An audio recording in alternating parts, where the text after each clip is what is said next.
Hi friends, welcome back to my YouTube channel विश्वपीडिया।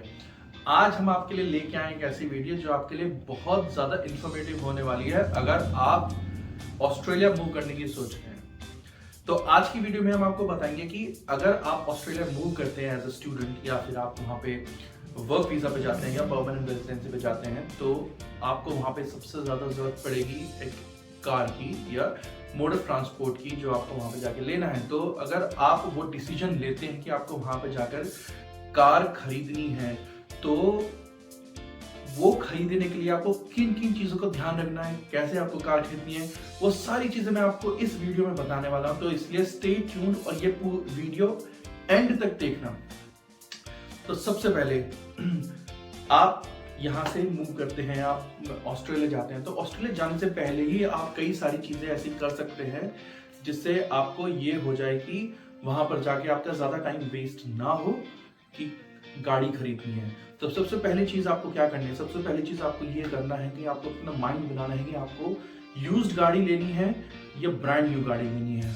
ठीक है, मेरा सजेशन ये है कि अगर आप स्टूडेंट हैं और आपका ज़्यादा एक्सपीरियंस है भी अगर यहाँ पे ड्राइव करने का, वहाँ पे ड्राइविंग बिल्कुल डिफरेंट है, तो मैं आपको ये सजेस्ट करूँगा कि आप वहाँ पे जाएं तो सबसे पहले आप यूज्ड गाड़ी लें, क्योंकि वहाँ पे यूज्ड गाड़ी आपको बहुत सारी अलग अलग वेराइटीज़ में, रेंज में मिल जाती है। जैसे कि आपको जिस भी पर्पज़ के लिए आपको ज़रूरत है उस पर्पज़ की आपको यूज्ड गाड़ी मिल जाएगी। नई गाड़ी में जाते ही एक बड़ी अमाउंट इन्वेस्ट करने का कोई भी फायदा नहीं है।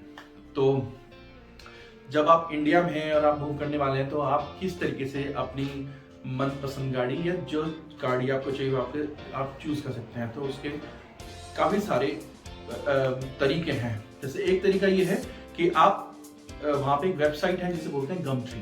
गमट्री क्या है? लोकल कम्युनिटी क्लासिफाइड एड्स है, जिसमें लोग अपने एड्स, जैसे कोई भी यूज्ड ऑब्जेक्ट्स हैं या फर्नीचर है या व्हीकल है या कुछ भी है, वो लोग उस क्लासिफाइड में वो डालते हैं।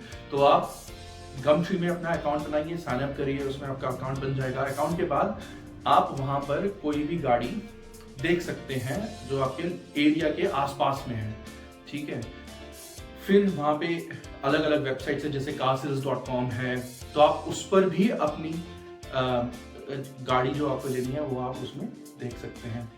मेरा सजेशन ये रहेगा कि आप किसी भी प्राइवेट बायर से गाड़ी जल्दी से ना लें, क्योंकि आपको नहीं पता कि वो प्राइवेट जो प्राइवेट सेलर है वो उसमें क्या चीज़ मेंशन कर रहा है, क्या प्रॉब्लम्स उसकी गाड़ी में है वो मेंशन कर रहा है, नहीं है, वो सर्टिफाइड नहीं है। तो मेरा सजेशन रहेगा कि आप जब ऑस्ट्रेलिया जाएं तो आप कार डीलरशिप से डायरेक्ट जाकर वहाँ पर गाड़ी खरीदें।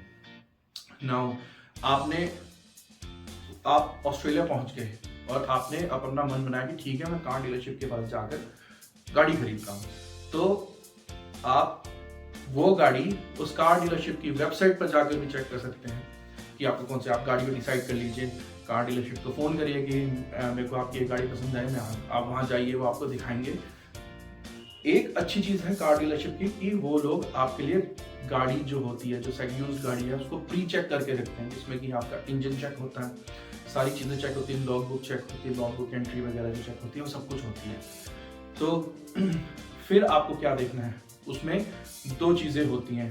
फर्स्ट होती है रेजो, जो आपका रजिस्ट्रेशन नंबर है, उसका आपको ईयरली पे करना होता है। दूसरा होता है इंश्योरेंस। तो रेजो क्या है? तो ऑस्ट्रेलिया में आपको पर ईयर उसका रजिस्ट्रेशन फीस पे करना पड़ता है, जो कि डिपेंड होता है उसके इंजन की कैपेसिटी के ऊपर।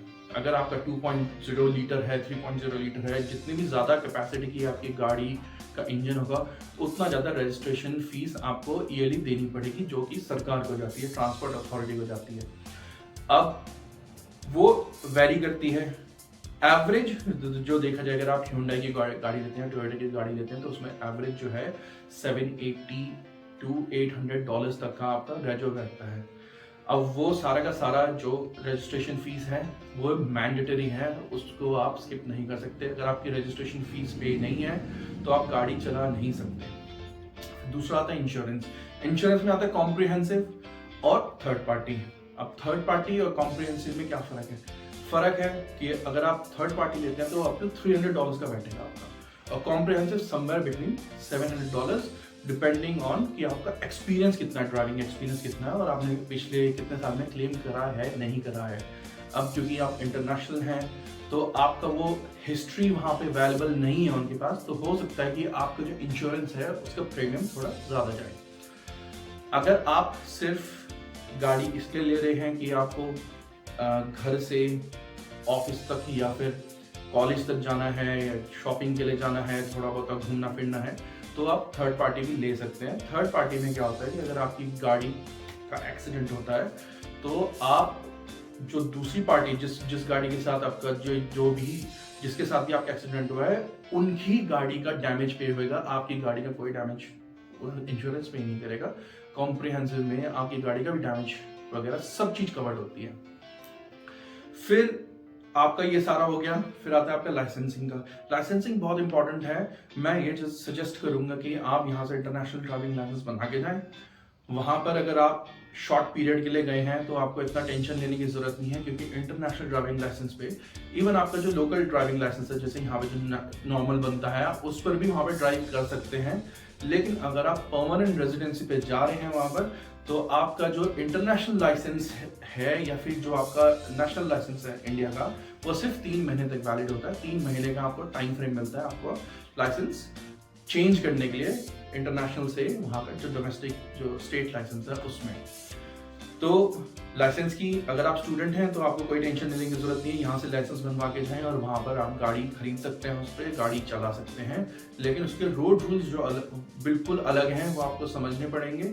उसके लिए मैं एक और वीडियो बनाऊंगा, so stay tuned to my channel. अब आपका लाइसेंस हो गया।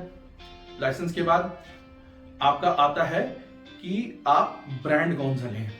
तो गाड़ियों में बहुत सारे ब्रांड्स आते हैं, जैसे कि आपको पता है। अब उसमें कई आते हैं ऐसे ब्रांड जैसे कि टोयोटा हो गया, hyundai हो गया, होंडा हो गया, सुजुकी हो गया। ये जो ब्रांड्स हैं ये इस तरीके के ब्रांड्स हैं कि इसमें लो मेंटेनेंस है, आप ये फैमिली कार टाइप की है। दूसरी बात है कि ये वेरी रिलायबल है, ठीक है। इसका जो खर्चा है, जो ओवरऑल मेंटेनेंस का खर्चा है, जो या फिर इसका रिपेयर पार्ट्स का खर्चा है, वो कंपेयर टू अदर ब्रांड जो थोड़े लग्जरियस ब्रांड्स में आते हैं उससे थोड़ा चीप है। अब दूसरे ब्रांड्स जैसे ऑडी हो गया, मर्सिडीज हो गया, निस्सन हो गया, तो ऐसे ब्रांड्स जो होते हैं थोड़ा लग्जरियस ब्रांड में आते हैं। तो उसमें क्या होता है कि जब आप इसमें कोई भी किसी भी चीज की थोड़ी सी किसी पार्ट की प्रॉब्लम आई तो उसमें आपका एक्सपेंस बहुत ज्यादा हो जाएगा।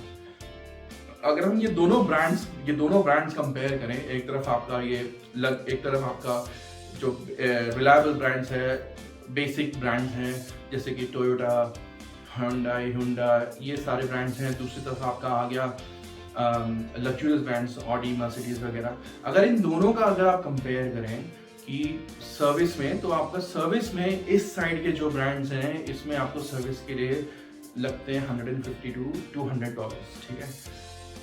जब आप लग्जरियस गाड़ियों में आते हो और इसमें अगर आपको सर्विस कराने जाना है तो आपके लगेंगे बिटवीन $500 to $1,500, डिपेंडिंग कि उसमें कोई मेजर कोई पार्ट रिप्लेसमेंट नहीं है, सिर्फ सर्विस कितना चार्जेस लगता है। फिर आपका आता है आपका ये मैकेनिक का हो गया। तो दूसरी बात ये है कि आपने गाड़ी खरीद ली, अब आपकी गाड़ी हो गई डैमेज, इसी वजह से डैमेज हो जाती है। तो आप अगर डैमेज रिपेयर कराने जाएंगे तो लेट्स से कि आपका साइड मिरर टूट गया। अब साइड मिरर अगर आप मैकेनिक के पास जाते हैं, कहते हैं कि मेरा टोयोटा ये गाड़ी है, ये होंडा की गाड़ी है और मेरा साइड मिरर टूट गया, आप इसे रिप्लेस, वहाँ पे रिपेयर तो कुछ होता है, रिप्लेस होता है, तो आप उसे रिप्लेस करने को कहेंगे तो सिर्फ रिप्लेस अगर वो होंडा से या टोयोटा से उस पार्ट को मंगाते हैं तो वो पार्ट बहुत एक्सपेंसिव आता है। तो आपके पास ये चॉइस है कि आप वो एक्सपेंसिव पार्ट डीलरशिप से खरीदो और फिर अपने मैकेनिक से कह के वो फिट कराओ, या दूसरी चॉइस ये है कि आप कार रैकिंग जो रैक शॉप होती है आपका, उस यार्ड में जाकर या उस यार्ड में फ़ोन करके आप उन्हें पूछ सकते हो कि आपके पास, मेरे पास ये मॉडल है, ये गाड़ी है और मेरा ये पार्ट चाहिए, क्या आपके पास अवेलेबल है। तो जितने भी ये कार रैक यार्ड्स होते हैं वहाँ पर आपको ये बहुत चीप, मतलब $50-60 में भी मिल जाएगा, बहुत ही चीप मिल जाएगा। जितने भी रैक यार्ड्स होते हैं, तो आप वो पर्टिकुलर पार्ट आप रैक यार्ड से भी ले सकते हैं, फिर अपने मैकेनिक को बोल के आप उसे फिट करा सकते हैं। अब आपका आता है कि अगर आपको गाड़ी लेनी है तो किन चीज़ों का आपको ध्यान रखना पड़ेगा। तो ये बहुत इंपॉर्टेंट है जब आप यूज गाड़ी लेते हैं।